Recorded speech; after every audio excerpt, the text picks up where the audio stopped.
నిత్య పూజ ఏ సమయంలో చేయాలి అంటే మనకి పూజ 3 రకాలు.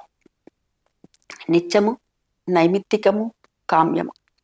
నిత్యము చేసేటటువంటిది నిత్య పూజ. నైమిత్తికాలు అంటే వినాయక చవితి, దసరా, దీపావళి ఇత్యాదులన్నీ నైమిత్తికాలు. కామ్యము అని అంటే కామ్యం అంటే అర్థం ఏమిటంటే అంటే మన కోరికలు ఉన్నాయి మనలో. కోరికలు ఉన్నప్పుడు అంటే మా అమ్మాయికో మా అబ్బాయికో ఒక మెడికల్ సీటో ఇంజనీరింగ్ సీటో వస్తే, లేకపోతే పెళ్లి సంబంధం కుదురుతాను, ఇలాంటివన్నీ, లేకపోతే మేము ఇల్లు కట్టుకుంటేనో ఇలాంటివి అనుకుంటూ ఉంటాను చూసారా, అటువంటివన్నీ కూడాను కామ్యాలు. అయితే ఈ నిత్య పూజ మటుకు బ్రహ్మ ముహూర్తం బ్రాహ్మీ ముహూర్తంలో చేయమన్నారు. అయితే కుదురుతుందా? 3:30 నుంచి 5:30 లోపల చేసేయాలి అంటే రాత్రి 12 గంటలకు డ్యూటీ నుంచి వచ్చి 1 గంటకు పడుకొని 3:30కి లేవాలంటే అది సాధ్యమా? లేదు. మనం చేసేటటువంటి వృత్తి, ఉద్యోగ, వ్యాపారాలు ఏవైతే ఉన్నాయో వాటిని మనం దైవంగా భావించాలి. మనకున్నటువంటి వెసులుబాటుని బట్టి చక్కగా నిత్య పూజ అనేటటువంటిది చేసుకోవచ్చు. ఇంకా కొందరు అడుగుతుంటారు, ఏమండి ఉదయమును నాకు కేవలం దీపారాధన చేయడానికి మాత్రమే సమయం ఉన్నది, సాయంత్రం ఆఫీస్ నుంచి వస్తానండి. చాలా మంది నన్ను అడుగుతున్నటువంటి ప్రశ్న ఇది. సాయంత్రం నేను ఆఫీస్ నుంచి వస్తానండి, వచ్చిన తర్వాత చక్కగా శుచిగా స్నానం చేసి మరల చక్కగా దీపారాధన చేసుకొని నేను పూజ చేసుకోవచ్చా? నిరాక్షేపణగా చేసుకోవచ్చు. ఎందుకంటే ఉదయము మన కుటుంబ బాధ్యతలు ఏవైతే ఉన్నాయో అవన్నీ కూడా నిర్వర్తిస్తున్నాం. ఆ తర్వాత బయటికి వెళ్ళి వృత్తి ఉద్యోగ వ్యాపారాలు ఏవైతే ఉన్నాయో వాటిని నిర్వర్తించి రావటం జరుగుతోంది. ఆ తర్వాత మనకంటూ కూడా ఒక తృప్తి ఉండాలి. చక్కగా భగవంతుడి ఇంతటి చక్కటి జీవితాన్ని ఇచ్చాడు, మానవ జన్మనిచ్చారు. కాబట్టి స్వామికి నేను కృతజ్ఞతని చెప్పుకోవాలి కదా, రోజుకు ఒక్కసారైనా నేను కృతజ్ఞత చెప్పుకోవాలి కదా. ఏదో థ్యాంక్స్ అని ఇట్లా అంటాం కాకుండా, నాయనా నువ్వు ఇంతటి జన్మనిచ్చావు, తల్లి ఇంతటి జన్మనిచ్చావు అని చెప్పి కృతజ్ఞతని ఆవిష్కరించుకోవటమే పూజ. కాబట్టి ఉదయం పూట పూజ కుదిరినట్లయితే కనుక బ్రహ్మ ముహూర్తంలో చేసుకోండి.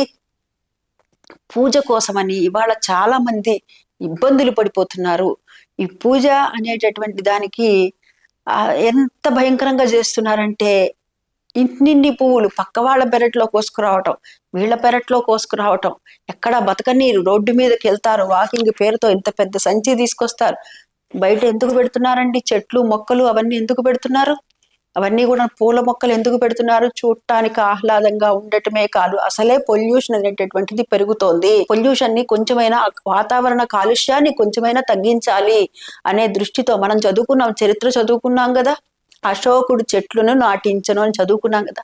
అంటే ఆనాటి నుంచి కూడాను నేటి వరకు కూడా నేటి రాజులు అంటే నేటి మన మంత్రులు ఎవరైతే ఉన్నారో వారు కూడా చక్కగా వాటిలన్నింటిని కూడాను నాటిస్తున్నారు, వాటిని పోషిస్తున్నారు. చక్కగా నీటిని వసతిని ఏర్పాటు చేయటం, చక్కటి పువ్వులు పూసేటటువంటి వాటిని ఏర్పాటు చేయటం, ఇవన్నీ చేస్తున్నారు.